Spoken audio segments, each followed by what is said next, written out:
Hey, greetings from Drew in Drew's living room. Anyways, kind of an interesting video tonight. I had this GI Coleman stove here for years. My father gave this to me actually. Sat in my garage for I don't even know how many years. When I got into stoves, just a couple back, I remember that it was out there and I pulled it out. It was missing the burner plate here in the top, so my dad had told me, well, without the burner plate it won't work, so I was always kind of disappointed with that. Well, anyways, I had this other stove here, this Coleman 1950, and it's got a bad gasket at the top of the tank, which is a combination pump and cap all in one. So until I can get a gasket for that, I decided, you know what, it's got virtually the same piece here. So I went ahead and pulled the burner plate out of it. Put it into the World War II vintage stove. Anyways, I pumped it up a little bit, kind of figured out how the controls work best I could, and we're gonna try a test fire. So this will be the first.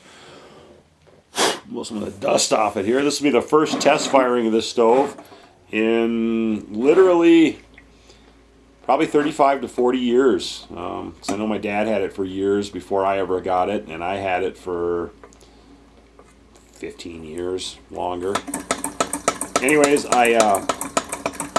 per instructions for pumping it up here, I primed the pumping mechanism, which actually seemed okay, but I did add a little bit of lighter fluid as kind of a lubricant to it to get it to, it's definitely holding pressure.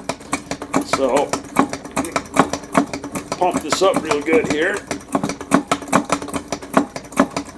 I went ahead and used Coleman white gas. Now here's the kind of the moment of truth. I refilled the tank. I replaced the gas cap here with a cap from another stove. This had the older two-piece style cap. The gasket was shot. Threads were the same though, it went right on, so it's holding pressure. There isn't any real lighting instructions here. I figured out after fiddling around with it that this apparently needs to be in the down position in order to get the air to flow through there. I did do kind of a test run with just air, and again we're going to go to the gas here. It says 1/4 turn to left, then light. So, oh wow, okay, it's hissing. Okay, you would try lighting it from underneath.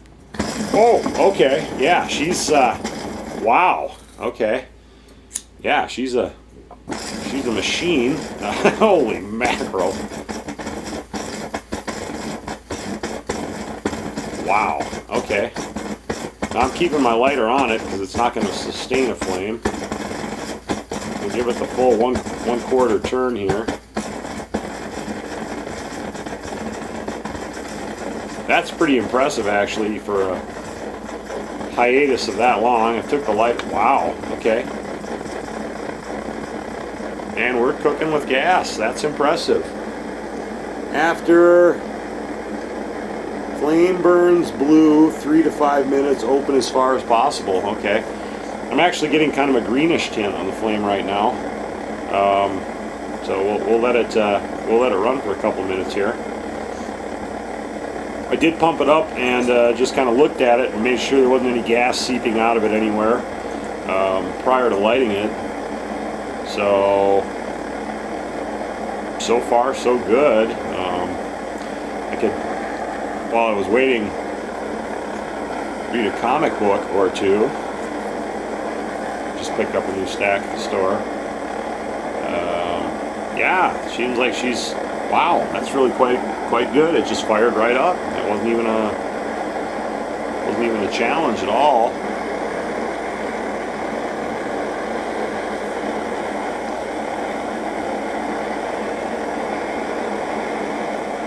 There's a valve here, another.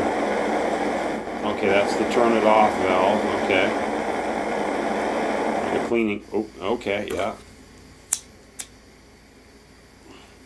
Oh, jeez. Okay, there we go.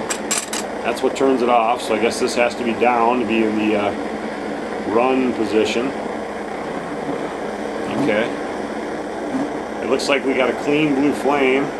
I'm going to go ahead and open this all the way up.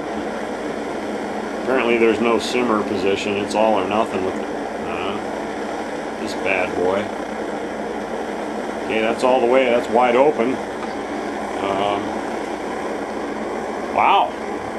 Yeah, she throws a lot, and I mean a lot of heat off. That's pretty impressive after literally sitting for 35 years, 40 years. The stove just fired right up.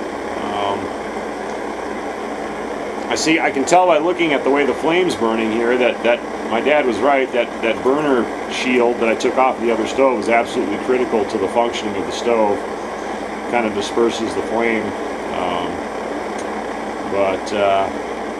Yeah, there you go. I think it's the Coleman M46, or no, excuse me, the B46.